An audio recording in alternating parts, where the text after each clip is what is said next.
Hello बच्चों, सबसे पहले मैं अपने आप को इंट्रोड्यूस करवाना चाहूँगा। मैं हूँ इंजीनियर देव अवस्थी और मैं आज से आप लोगों को 10th का पूरा सिलेबस साइंस और मैथ का कंप्लीट करवाऊँगा। तो आज जो हम लोग शुरू करने जा रहे हैं वो है आपका चैप्टर 1 अध्याय 1 रासायनिक अभिक्रियाएं एवं समीकरण। और इन रासायनिक अभिक्रियाओं को और समीकरणों को मैं इतने अच्छे से समझाऊंगा, इतना पूरे यूट्यूब पर अभी तक आपने किसी से भी नहीं सीखा होगा। कोई भी इतना अच्छा नहीं समझा पाएगा जितना मैं आपको इतना अच्छा समझाने जा रहा हूं। चलिए शुरू करते हैं। और पहला जो टॉपिक है वो है आपका भौतिक परिवर्तन। भौतिक परिवर्तन की बात करें तो भौतिक परिवर्तन आपका एक ऐसा परिवर्तन होता है जिसमें कोई भी पदार्थ है उसकी केवल अवस्था परिवर्तित होगी। मान लो आपके पास बर्फ है, बर्फ को आपने क्या किया, पिघला दिया। बर्फ पिघला के किसमें कन्वर्ट हो जाएगा, पानी में। लेकिन ऐसा नहीं है कि वो दोबारा फिर से बर्फ से पानी ना बन सके। तो ऐसे परिवर्तन को हम क्या बोलते हैं, ऐसे परिवर्तन को बोलते हैं भौतिक परिवर्तन। तो क्या लिखेंगे हम लोग, ऐसा परिवर्तन जिसमें पदार्थ का केवल स्वरूप चेंज हो या पदार्थ का केवल स्वरूप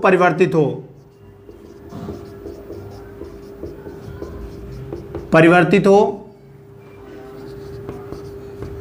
किंतु कोई नया पदार्थ ना बने, कोई नया पदार्थ ना बने। इसे क्या बोलेंगे, इसे बोलेंगे भौतिक परिवर्तन।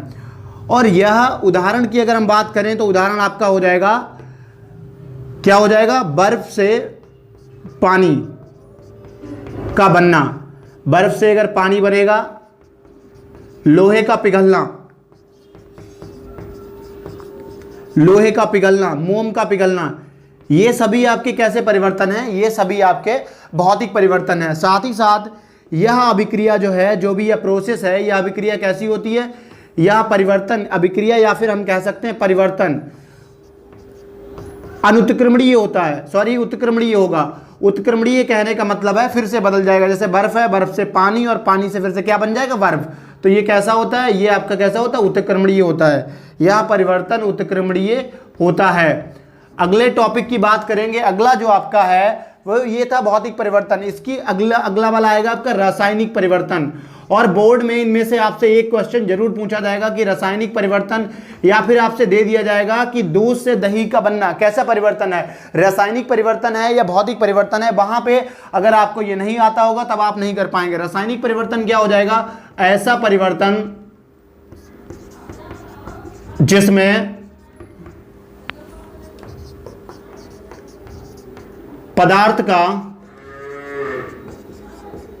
रासायनिक स्वरूप परिवर्तित हो। यहां पे क्या होगा, यहां पे भौतिक स्वरूप बदलेगा। केवल भौतिक स्वरूप, जो भी फिजिकल अपीयरेंस है यानी कि भौतिक स्वरूप है वो परिवर्तित होगा। जबकि यहां पे क्या होगा, पदार्थ का रासायनिक स्वरूप जो है वो परिवर्तित हो जाता है, या रासायनिक परिवर्तित हो जाता है, परिवर्तित होता है, तथा नया पदार्थ भी बनता है, तथा नया पदार्थ भी बनता है। उदाहरण की बात करें, या नया पदार्थ भी बन जाता है। तो उदाहरण की अगर हम बात करें, उदाहरण इसमें क्या हो जाएगा, उदाहरण हो जाएगा दूध से दही का बनना। उदाहरण होगा आपका दूध से दही का बनना। दूध से जब दही बनेगा तो ये कैसा परिवर्तन होगा, ये आपका परिवर्तन हो जाएगा रासायनिक परिवर्तन, दूध से दही का बनना। इसके बाद में हम एक और खास बात है, ये आपका कैसा होता है, ये आपका होता है अनुत्क्रमणीय। अनुत्क्रमणीय का मतलब है कि कभी भी, जैसे मान लो दूध से दही बन गया, दूध से बन गया दही, लेकिन कभी भी दही से आपका दूध नहीं बनेगा, यानी कि ये दोबारा नहीं हो पाता है। सिर्फ एक ही दिशा में ये अभिक्रियाएं कैसी होती हैं, वो अभिक्रियाएं होती हैं जो आपकी सिर्फ और सिर्फ एक ही दिशा में हों। अगले इसके बाद में बात आती है रासायनिक अभिक्रिया की, कि रासायनिक अभिक्रिया क्या होती है।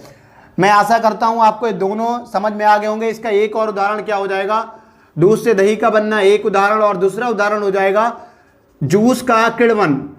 जूस जो है जब वो आपका खराब हो जाता है तो दोबारा वो सही नहीं हो जाता है, जूस का किण्वन।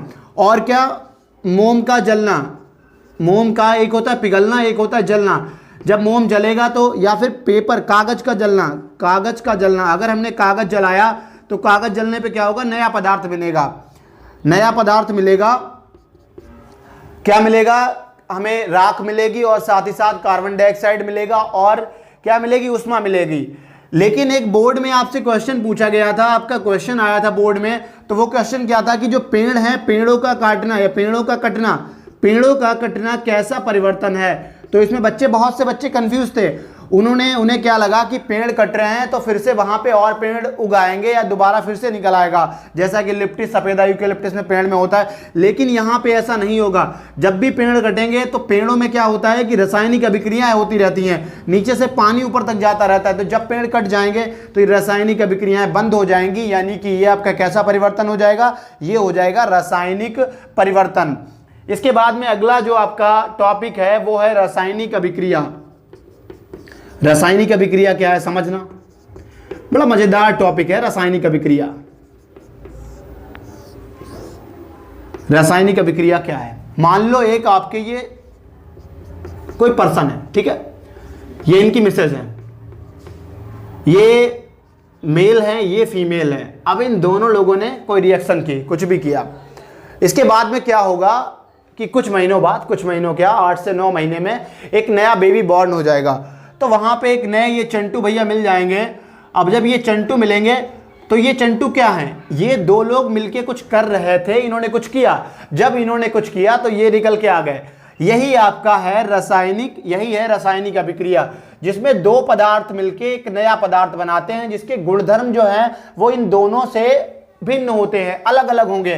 तो इसे हम क्या बोलेंगे, रासायनिक अभिक्रिया। ये थी समझाने की बात। ये दोनों जो भाग लेते हैं रासायनिक अभिक्रिया में, इनको बोलते हैं अभिकारक। और जो पदार्थ बनता है जिसके गुणधर्म अलग होते हैं, इसको हम लोग क्या बोलते हैं, इसको बोलते हैं उत्पाद। तो रासायनिक अभिक्रिया वह प्रक्रिया जिसमें दो या दो से अधिक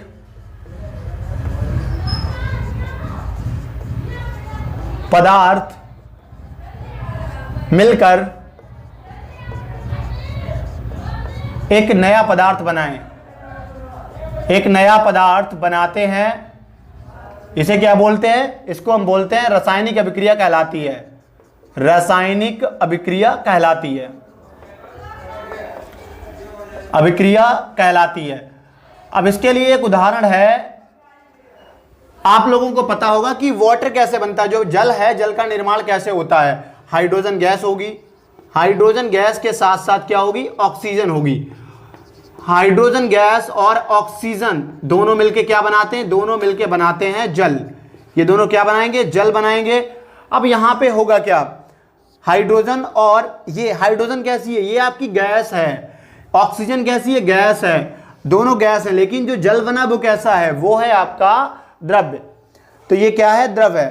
अब आप देख सकते होंगे इसकी जो गैस है उसकी और जो आपका द्रव है, दोनों की जो अवस्थाएं होती हैं वो अलग हैं, साथ ही साथ इनके जो गुण हैं उनमें भी अंतर पाया जाता है। तो हम कह सकते हैं रासायनिक अभिक्रिया वह प्रक्रिया जिसमें दो या दो से अधिक पदार्थ मिलके एक नया पदार्थ बनाए, जिसके गुणधर्म कैसे हो, जिसके गुणधर्म जो हैं वो भिन्न हो, या जिसके गुणधर्म भिन्न हो। अब इसके बाद में बात आती है अभिकारक की, कि अभिकारक क्या होते हैं।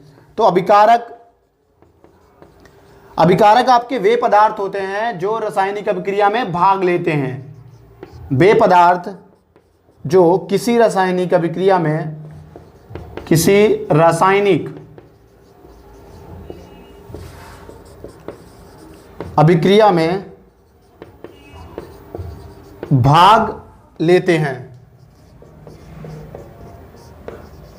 भाग लेते हैं। ये वैसा नहीं है कि भाग लेते हैं, भाग लिया रासायनिक अभिक्रिया से, भाग लेंगे मतलब पार्टिसिपेट करेंगे, उसमें शामिल होंगे, उनको हम क्या बोलते हैं, अभिकारक कहते हैं। फिर आता है उत्पाद।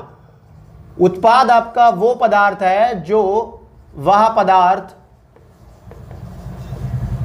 जो रासायनिक अभिक्रिया के फलस्वरूप बनता है, रासायनिक अभिक्रिया के फलस्वरूप बनता है, फलस्वरूप बनता है इसे बोलते हैं क्या, इसे बोलते हैं हम लोग अभिकारक।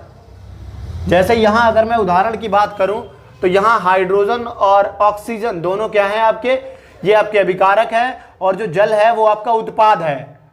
आप इतना नोट कर लें। इसके बाद में अगला टॉपिक है आपका रासायनिक अभिक्रियाओं के अभिलक्षण। तो जो कैरेक्टरिस्टिक्स हैं या जो लक्षण हैं वो क्या होते हैं। सबसे पहला, अगर एक घर का एग्जाम्पल बताता हूं मैं, बहुत इजी समझ में आएगा, इतना आसान कहीं समझ में भी नहीं आएगा। आप लोगों में देखा होगा जब टीका किया जाता है, रोचना चंदन टीका किया जाता है, वहां पे क्या होता है कि हल्दी ली जाती है और साथ में चूना लिया जाता है। हल्दी पीली होती है, चूना सफेद होता है, दोनों मिलके कलर बना देते हैं। कैसा कलर बना देते हैं? लाल। ऐसे ही अगर हम देखें, आपने तेजाब अगर आप घर में लेंगे, अगर तेजाब में कोई आयरन की नेल यानी कि कील डालें तो वहां पे गैस निकलती है, हाइड्रोजन गैस निकलेगी पॉप साउंड के साथ, हाइड्रोजन गैस निकलती है। एक और एग्जांपल, अगर हाइड्रोजन और ऑक्सीजन को देखा जाए तो पहले मैं हेडिंग डाल दूं रासायनिक अभिक्रियाओं के अभिलक्षण। अभिक्रियाओं के अभिलक्षण 5 जो हैं परिवर्तन हो सकते हैं जब भी कोई अभिक्रिया हो रही है। पहला आपका है, सबसे पहले हम मान लेते हैं अवस्था में परिवर्तन। तो अवस्था में परिवर्तन, अवस्था में परिवर्तन क्या है, उदाहरण के तहत समझाएंगे आप लोगों को। हाइड्रोजन है, हाइड्रोजन आपकी क्या है, हाइड्रोजन गैस है। और अगर हम बात करें ऑक्सीजन की, हाइड्रोजन प्लस ऑक्सीजन, तो ऑक्सीजन क्या है, ऑक्सीजन भी आपकी गैस है, और दोनों मिलके क्या बनाते हैं, जल बनाते हैं। जल कैसा है आपका, द्रव है, लिक्विड है यानी कि द्रव है। अब यहाँ पे ये गैस है, ये भी गैस है और ये भी गैस है, दोनों की गैस की अवस्था है, लेकिन जब रासायनिक अभिक्रिया हुई तो क्या बन गए, द्रव बन गए। तो हम इसमें लिख देंगे कि जब भी कोई रासायनिक अभिक्रिया होती है या किसी भी रासायनिक अभिक्रिया में, किसी भी रासायनिक अभिक्रिया में, कोई भी आपकी रासायनिक अभिक्रिया हो रही है तो रासायनिक अभिक्रिया में अवस्था परिवर्तित हो सकती है। अभिक्रिया में अवस्था परिवर्तित हो सकती है, अवस्था परिवर्तित हो सकती है, हो सकती है। उदाहरण की अगर हम बात करें, उदाहरण, तो उदाहरण आपका हो जाएगा क्या, हाइड्रोजन हो जाएगा और ऑक्सीजन मिलके बना रहे हैं द्रव, ये आपका उदाहरण हो गया। आप क्या लिखेंगे, उपर्युक्त उदाहरण में हाइड्रोजन तथा ऑक्सीजन दोनों गैस हैं, हाइड्रोजन तथा ऑक्सीजन दोनों गैस हैं, किंतु जब इनमें रासायनिक अभिक्रिया होती है तब ये क्या बनाती हैं, जल, जो कि आपका द्रव है। सेकंड अगर हम बात करें तो है आपका रंग में परिवर्तन। रंग में परिवर्तन, रंग में परिवर्तन पे अगर हम जाएं तो आपको फिर से इसमें लिखना है कि किसी भी रासायनिक अभिक्रिया में रंग परिवर्तित हो जाता है, किसी भी रासायनिक अभिक्रिया में रंग परिवर्तित होता है। 5 लक्षण में बताने हैं, कौन कौन से हैं 5, अभी सब सामने आएंगे एक एक करके। तो रंग परिवर्तित होता है। उदाहरण की अगर हम बात करें तो उदाहरण आपका रेड लेड ऑक्साइड यानी कि PV3O4, ये आपका लाल है, लेड ऑक्साइड है, लेड ऑक्साइड, और जब रिएक्शन होती है तो ये आपका रिएक्शन में क्या बनाता है, ये आपका लेड ऑक्साइड बनाता है, लेड ऑक्साइड, और एक ऐसा होगा पीला कलर का होगा, पीला लेड ऑक्साइड बनाएगा, और साथ ही साथ ऑक्साइड, और क्या हो जाएगा, पीले ऑक्साइड के साथ में ये आपका ऑक्सीजन गैस भी निकालेगा। तो यहाँ पे इसको बैलेंस करेंगे। अभी हम लोग देखेंगे कि कैसे हम रासायनिक अभिक्रियाओं को बैलेंस करते हैं यानी कि संतुलित करते हैं। यहाँ पे मैंने इसको संतुलित कर दिया, लेकिन अभी मैं आपको पूरा डीपली इतना आसान बताऊंगा, बहुत अच्छे से समझाऊंगा कि क्या होता है रासायनिक अभिक्रियाओं का संतुलीकरण करना। और जो असंतुलित होती हैं उनको हम बोलते हैं कंकाली अभिक्रिया। जितनी भी अभिक्रियाएं हैं जो असंतुलित हैं। अगला है आपका गैस का निकलना। गैस का निकलना, इसी को मैं भी बता रहा था कि अगर आपने तेजाब लिया और तेजाब में अगर लोहे की कील को डाला तो वहां पे एक धुआं जैसा निकलेगा, हाइड्रोजन गैस निकलेगी और वो पॉप साउंड जैसा एक साउंड जो है वो प्रोड्यूस करेगी। तो गैस का निकलना, इसमें क्या होगा, किसी भी अभिक्रिया में, या फिर हम कह सकते हैं जब कोई अम्ल, तेजाब आपका क्या है, तेजाब आपका एक तरह का अम्ल है। तो जब कोई अम्ल किसी धातु से अभिक्रिया करता है, किसी धातु से अभिक्रिया करता है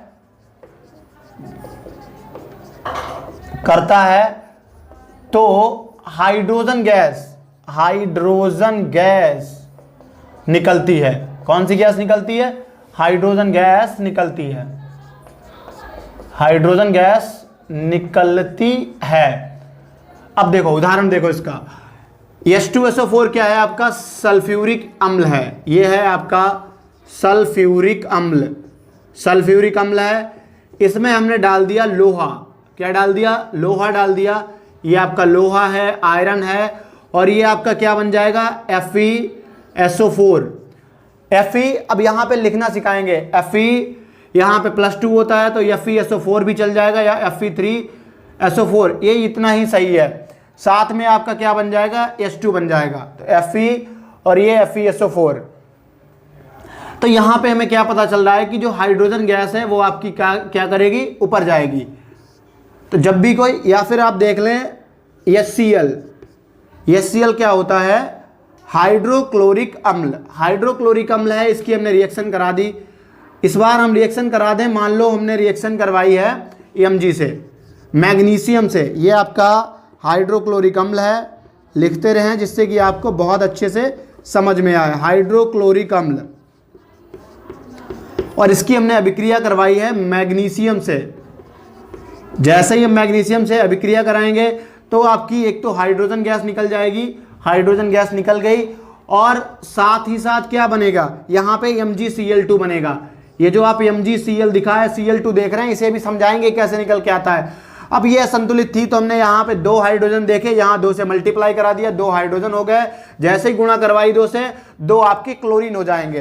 तो ये आपका मैग्नीशियम क्लोराइड बन जाएगा। ये क्या बनेगा? मैग्नीशियम क्लोराइड बन गया, और साथ ही साथ आपकी गैस जो है वो निकल गई। चौथे में हम बात करेंगे ताप में परिवर्तन की। ताप में परिवर्तन, तो इसमें भी आप लिखेंगे किसी भी रासायनिक अभिक्रिया में, जब भी कोई रासायनिक अभिक्रिया होगी वहां पे ताप में परिवर्तन होगा। और ताप में परिवर्तन के आधार पे अभिक्रियाएं 2 प्रकार की होती हैं। एक आपकी होगी उष्माशोषी और दूसरी आपकी होगी उष्माक्षेपी। आपको क्या लिखना है? सबसे पहले आप लिखेंगे ताप में परिवर्तन में किसी भी रासायनिक अभिक्रिया में ताप परिवर्तित होता है। ताप परिवर्तन के आधार पर अभिक्रियाएं 2 प्रकार की होती हैं। पहला आपका उष्माशोषी, दूसरा उष्माक्षेपी। देखो उष्माशोषी मतलब शोषण करना, जिसमें हम क्या करेंगे? उष्मा जो है वो सोखेगी, यानी कि उष्मा देनी पड़ेगी। तो ऐसी अभिक्रियाएं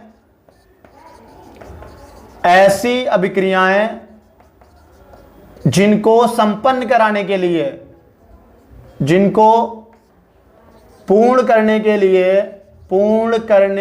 लिए उष्मा देनी पड़े, या फिर उष्मा की आवश्यकता हो, उष्मा देनी पड़े, उन्हें क्या बोलते हैं? उष्माशोषी अभिक्रिया बोलते हैं। उदाहरण की अगर हम बात करें तो उदाहरण क्या हो जाएगा? आपके पास है कैल्शियम कार्बोनेट है, इसका हमें विखंडन करना है। इसका नाम है कैल्शियम कार्बोनेट। यही आपका खड़िया होता है, यही चूना पत्थर होता है। कैल्शियम कार्बोनेट जो चौक है उसका भी फॉर्मूला यही होता है। अब इसे हमें तोड़ना है, इसे हम गर्म कर देंगे। जैसे ही हम इसको गर्म करेंगे तो गर्म करने के लिए हमें इसको क्या देनी पड़ेगी? उष्मा देनी पड़ेगी। उष्मा देंगे, ये आपका कैल्शियम ऑक्साइड यानी कि ये चूना में ब्रेक हो जाएगा। ये आपका सादा वाला चूना है जो आपका बुझा नहीं होता है। साथ में कौन सी गैस निकलेगी? कार्बन डाइऑक्साइड गैस जो है वो आपकी निकल जाएगी। तो ये आपकी हो गई कौन सी? उष्माशोषी अभिक्रिया। उष्माक्षेपी अभिक्रिया को मैं यहां पे बता दूंगा। उष्माक्षेपी अभिक्रिया आपकी वो अभिक्रिया होती है जिसमें जब भी अभिक्रिया हो रही है उसमें आपका क्या निकले? उसमें उष्मा निकले। तो ऐसी अभिक्रिया जिसमें उष्मा उत्सर्जित हो, या उष्मा निकले, उष्मा उत्सर्जित हो। अब देखो उष्मा निकल रही है, उत्सर्जित हो।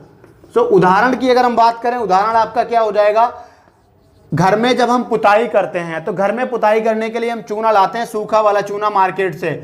उस चूने को जैसे ही हम पानी में डालते हैं, वाटर जल में, ये आपका जल का सूत्र होता है। जैसे ही हम जल में डालेंगे तो वहां पे आपका क्या बन जाएगा, बुझा चूना बन जाएगा, CaOH का होल ट्वाइस। इसको हम लोग बोलते हैं कैल्शियम हाइड्रोक्साइड। क्या बोलते हैं इसको, कैल्शियम हाइड्रोक्साइड। और यही आपका होता है बुझा चूना, हाइड्रोक्साइड। ये आपका बुझा चूना होता है। और खास बात यहां पे क्या है कि इसकी जब ये रिएक्शन अभिक्रिया होगी तो यहां पे अंधाधुंध बहुत ज्यादा तेज क्या निकलेगी, प्लस उष्मा आपकी निकलेगी। और इसको हम बोलते हैं उष्मा क्षेपी अभिक्रिया। इसमें क्या होता है, उष्मा निकलती है, बहुत ज्यादा उष्मा निकलती है। अगला हम अगले टॉपिक की बात करेंगे। तो अगला टॉपिक है आपका प्रक्षेप का बनना या फिर प्रक्षेपीकरण अभिक्रिया या अवक्षेप का बनना। फिफ्थ वाला, 4 हमारे हो चुके थे। अवक्षेप का बनना या प्रक्षेप का बनना। अवक्षेप का बनना, इसी को प्रक्षेपीकरण भी बोलते हैं। तो चूने की जब हम बात कर रहे थे तो हम लोग यहाँ पे चूना वाला एग्जाम्पल ही यूज करेंगे। अब आपने देखा होगा घरों में क्या होता है, जब हम पुताई करते हैं, एक कोई नाद वगैरह होती है, उसमें हम पानी डालते हैं और पानी में मार्केट से लाके सूखा चूना डाल देते हैं। जो सूखा चूना हमने डाला तो बहुत सारे हीट के बुलबुले, बहुत से आप देखेंगे एकदम गरम गरम धुआं निकलने लगेगा, बुलबुले निकलने लगेंगे। तो ये आपकी हो जाती है उष्मा। लेकिन यहाँ पे लास्ट में आप देखेंगे कुछ ऐसे कंकड़ पत्थर रह जाते हैं जो इस चूने के साथ नहीं घुल सकते, जिनको हम निकाल के बाहर फेंक देते हैं। और इन्हीं पदार्थ को हम क्या बोलते हैं, अवक्षेप बोलते हैं। अवक्षेप आपका वो पदार्थ है जो किसी भी रासायनिक अभिक्रिया में और भाग नहीं ले सकता। अवक्षेप वह पदार्थ जो किसी भी रासायनिक अभिक्रिया में, किसी रासायनिक अभिक्रिया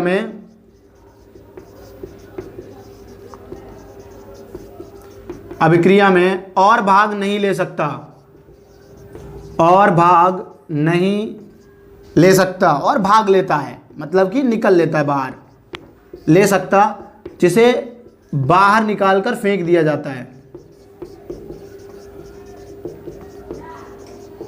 निकालकर फेंक दिया जाता है, फेंक दिया जाता है।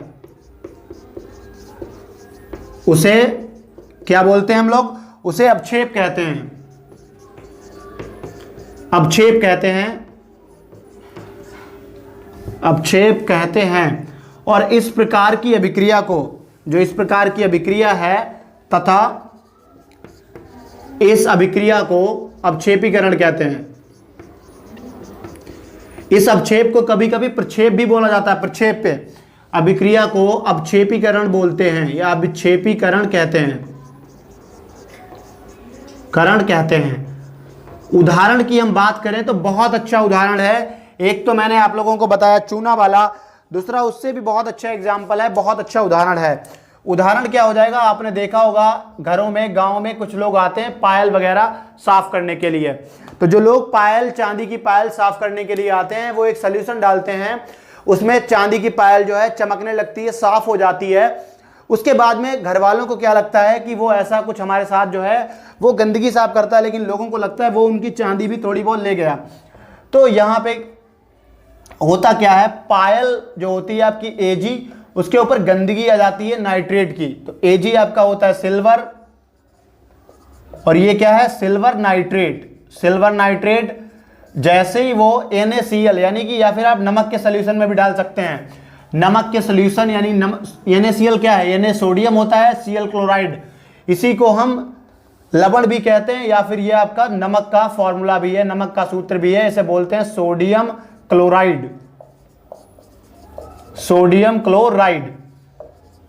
तो यहां पे क्या हो जाएगा, ये आपका ये जो Ag है वो रिएक्शन कर जाएगा Cl के साथ, और जो Na है वो NO3 के साथ। तो यहां पे AgCl बन जाएगा प्लस NaNO3 बन जाएगा, यानी कि जो सिल्वर थी उसके साथ कौन रिएक्शन करके आ गया, क्लोरीन आ गया, और इसका नाम हो जाएगा सिल्वर क्लोराइड। सिल्वर क्लोराइड बन गया, और ये सफेद कलर का प्रक्षेप बन जाता है, या अवक्षेप या फिर प्रक्षेप बन जाता है जिसे हम निकाल लेते हैं बाहर, और ये रासायनिक अभिक्रिया में भाग नहीं ले सकता। यहां ये आपका हो जाएगा सोडियम नाइट्रेट, सोडियम नाइट्रेट। तो इतना आप लोग नोट कर लें। मैं आशा करता हूं ये सभी टॉपिक जो अभिलक्षण है वो आपके समझ में आए होंगे। इसके बाद में हम लोग रासायनिक समीकरण के बारे में बात करेंगे और समीकरण के टाइप्स के बारे में बात करेंगे। इनको एक बार पांचों को आप ध्यान से रखें। देखो, एक तो ताप परिवर्तन होता है, ताप परिवर्तन होगा, अवस्था परिवर्तन होगा, रंग परिवर्तन होगा, प्रक्षेप बनेगा या अवक्षेप बनेगा, और साथ ही साथ क्या होगा, गैस जो है वो आपकी निकलेगी। तो ये 5 प्रॉपर्टी होती हैं, इन्हें आपको ध्यान में रखना है। इतना नोट कर लें, अगले टॉपिक की तरफ अभी बढ़ेंगे हम।